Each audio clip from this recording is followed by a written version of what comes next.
그게 속임수였다니까요. 경기 직후 레딩 감독이 기자회견에서 남긴 한마디. 상대팀 에이스인 손흥민을 막기 위해 밤새 수비 전술을 짜고 또 짰지만 결국 손흥민의 단 한 번의 움직임에 무너지고 말았습니다. 오늘은 그 충격적인 전술 붕괴의 전말, 그리고 손흥민의 천재적인 한 동작에 대해 이야기합니다. 토트넘과 레딩의 프리시즌 경기. 레딩은 3부 리그 팀이지만 이날만큼은 전혀 다른 자세로 나섰습니다. 레딩 감독은 경기 전날 밤 직접 수비진과 미팅을 가지며 손흥민 봉쇄 전략을 조율했습니다. 핵심은 간단했습니다. 공간을 주지 마라. 2인 이상 협력 수비로 틀어막아라. 세트피스 상황을 만들지 마라. 그리고 손흥민이 왼쪽으로 치고 들어올 땐 중앙 커버가 즉시 대기하라. 말 그대로 손흥민만을 위한 맞춤형 수비 시스템이었습니다. 후반전 손흥민이 투입 이후 분위기는 완전히 바뀌었습니다. 레딩 벤치와 수비수들의 긴장감은 최고조에 달했죠.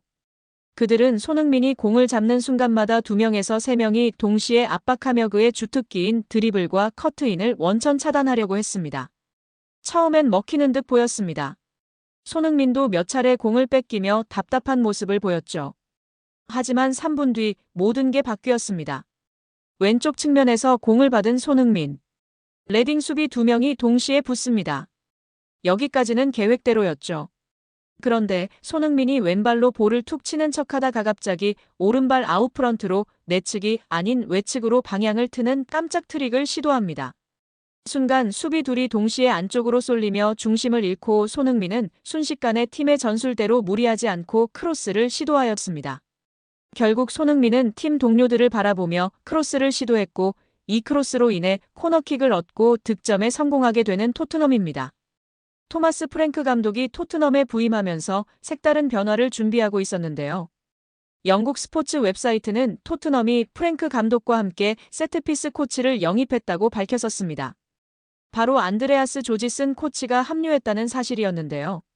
조지슨 코치는 최근까지 맨체스터 유나이티드에서 활동했던 세트피스 전문가로 2020년에는 브렌트포드에서 프랭크 감독과 함께 일한 바 있습니다. 토트넘은 조지슨 코치가 세트피스 문제를 해결해줄 것을 기대하고 있으며 지난 시즌 엔제 포스테코글루 감독 체제에서 세트피스 문제로 많은 비판을 받았던 바 있습니다.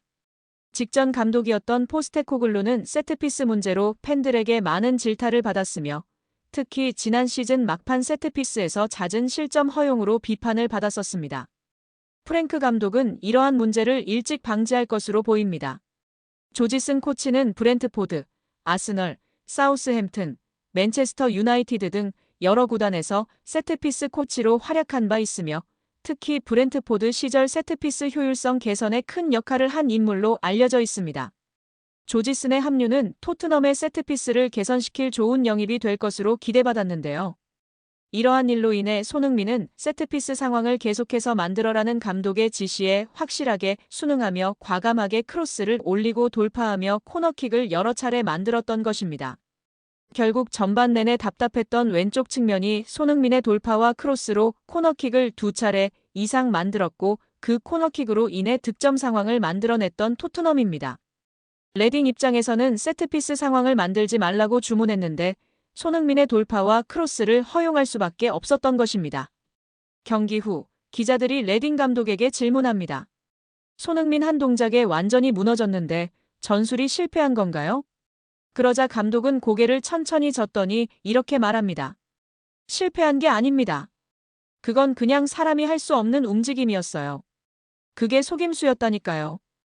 우린 반응할 수 없었어요. 그 한마디에 기자석은 술렁였고 현지 팬들 사이에선 손흥민은 이미 월드클래스를 넘어 예술의 경지다라는 반응까지 나왔습니다. 손흥민의 진짜 무기는 단순한 스피드나 양발이 아닙니다. 바로 의도를 숨기는 능력, 그리고 상대가 예상할 수 없는 순간에 예상할 수 없는 선택을 해내는 순간의 천재성이죠. 그날 레딩 수비진은 손흥민이라는 한 명의 선수에게 90분이 아닌 단 3분 만에 무너졌습니다. 그리고 그 모든 과정을 지켜본 축구팬들은 다시 한번 확신하게 됐죠. 손흥민은 여전히 월드클래스다. 안녕하세요, 축구팬 여러분. 오늘은 프리미어리그 이적 시장의 가장 뜨거운 소식 중 하나죠. 바로 가나 대표팀의 천재 미드필더 모하메드 쿠두스가 토트넘 호스퍼에 입단했다는 소식. 이적 발표와 동시에 팬들의 관심이 쏟아진 건 다름 아닌 손흥민과 쿠두스의 만남입니다. 이 둘은 사실 이미 월드컵에서 한 번 맞붙은 인연이 있죠. 2022 카타르 월드컵 조별리그 대한민국과 가나의 운명을 가른 그 경기에서 쿠두스는 멀티골, 손흥민은 풀타임 헌신을 보여줬습니다. 그때 쿠두스는 경기 후 이렇게 말했죠. 손흥민 같은 선수를 상대로 뛸 수 있었던 건 영광이었다. 또한 손흥민은 독일 분데스리가 함부르크 유스를 거쳐 세계적인 선수로 성장했는데 당시 스승인 오토아도 감독이 가나 감독이었습니다. 오토아도 감독은 손흥민은 굉장히 훌륭한 선수다. 당시 규율도 잘 지키고 성격도 좋았다며 그래서 저는 손흥민의 미래를 봤고 주전으로 출전해야 한다고 주장하기도 했다. 손흥민이 훌륭한 커리어를 쌓았지만 내일은 예외다. 출전하기를 바라고 우리는 전체가 하나가 돼서 막기 위해 노력하겠다. 팀 전체로 손흥민을 막겠다고 답했었습니다. 가나 대표팀으로서 감독에게도 많은 이야기를 들었던 쿠두스일 텐데요. 사실 쿠두스는 손흥민을 오랫동안 존경해온 선수입니다. 유럽 무대에서 꾸준히 월드클래스를 증명한 손흥민은 쿠두스에게도 자극이자 롤모델 같은 존재였죠. 이제 그들이 같은 유니폼을 입고 같은 골을 향해 달리는 사이가 되었습니다. 쿠두스는 빠른 드리블, 예리한 패스, 결정적인 순간에 골까지 가능한 전천후 공격형 미드필더.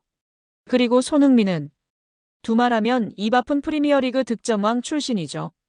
이 둘이 만들어낼 찰떡궁합, 상상만 해도 기대되지 않나요? 쿠두스는 말합니다.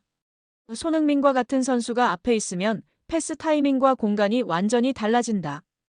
이제 토트넘의 공격은 손흥민, 쿠두스라는 새로운 공식으로 진화합니다. 토트넘은 11일 공식 홈페이지를 통해 웨스트햄 유나이티드에서 뛰던 쿠두스와 계약을 체결했다고 발표했습니다. 쿠두스의 새로운 등 번호는 20번인데요. 토트넘은 구체적인 계약 조건은 공개하지 않았습니다.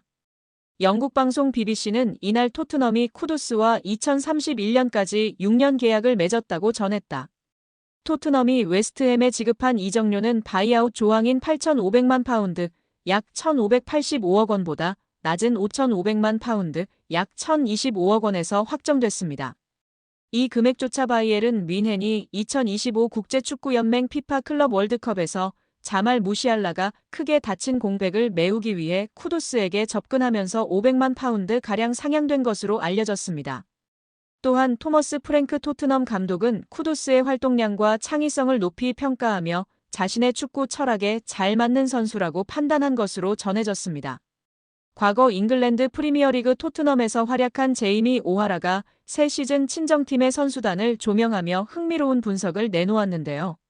새로 영입된 모하메드 쿠두스가 부주장 제임스 매디슨을 대신해 선발로 나설 것이라 전망하며 쿠두스의 인터뷰에 힘을 보탰습니다. 여기에 손흥민을 좋아했던 유명 인플루언서가 아름다운 외모와 드레스로 팬들을 열광시키며 화제입니다. 영국 매체 데일리 스타는 한때 토트넘의 세르히오 레길론과 사귀었던 마르타 디아스가 최근 검은색 드레스로 아름다움 그 이상이라는 평가를 받고 있다라고 보도했는데요. 매체에 따르면 디아스는 자신의 사회관계망 서비스 SNS에 검은색 드레스를 입은 사진을 올리면서 팬들의 관심을 끌었습니다. 팬들을 댓글을 통해 정말 우아하다. 너무 예쁘다. 언제나 그렇듯이 당신은 매우 아름답고 우아하고 훌륭하다. 항상 아름답기 그지없다. 당신의 아름다움이 여성의 모습으로 드러났다라고 칭찬했습니다. 인스타그램 팔로워 숫자가 333만 명이 넘는 스페인 인플루언서 디아스는 과거 스페인 풀백 레길론과 연인 관계였던 것으로 유명한데요. 스페인 출신 레길론은 선수 경력 동안 레알 마드리드, 세비야, 토트넘, 맨체스터 유나이티드, 아틀레티코 마드리드 등 여러 팀에서 200경기 이상 출전한 수준급 레프트백입니다. 그는 한때 스페인 국가대표팀과 레알의 왼쪽 측면을 책임질 유망주로 각광받았습니다. 그러나 레알에서 자리를 잡지 못한 레길로는 2020년도 시즌을 앞두고 토트넘으로 이적했습니다. 이후 손흥민과 절친한 사이가 됐는데 손흥민이 경기 중 골을 터뜨려 특유의 찰칵 세리머니를 할 때 옆에서 따라하는 모습이 종종 포착되며 한국 팬들의 사랑을 받기도 한 선수입니다. 레길로는 과거 자신의 여자친구가 손흥민을 좋아한다고 밝힌 바 있어 한국 팬들에게도 잘 알려져 있습니다. 그는 지난 2020년 크리스마스 행사 도중 팬들의 질문에 내 여자친구도 손흥민과 해리 케인을 좋아한다라고 답했습니다. 레길론은 2019년부터 디아스와 연인 관계가 됐는데 당시 두 사람의 연애 소식은 스페인 내에서 큰 화제가 됐습니다. 레알 마드리드 출신의 스페인 축구대표팀에 발탁된 적도 있던 레길론의 194만 명보다 더 많은 팔로워를 보유 중인 그녀는 연애 기간 중 레길론과 함께 자주 행사에 동석했는데 이때 남자친구보다 더 큰 주목을 받았습니다. 레길론이 주전 경쟁에서 밀려 2022년 여름 스페인 라리가 클럽 아틀레티코 마드리드로 임대 이적했을 때도 디아스는 레길론의 아틀레티코 입단식에 동행했습니다. 두 사람은 약 4년간 교제한 뒤 지난 2023년에 결별한 것으로 알려졌습니다. 매체에 따르면 디아스는 레길론과 헤어진 후 난 레길론에게 많은 걸 말하고 싶다. 그에게 고맙다라며 레길론은 내게 많은 도움을 줬고 내게 매우 중요한 기둥이었다라며 밝혔습니다. 이에 한국 팬들은 이제는 손흥민과 만날 수 있다. 시간도 많이 지났고 소니와 더 어울려 소니랑 결혼해 등의 반응을 보이고 있는데요. 우리 구독자 여러분들의 생각은 어떠신가요?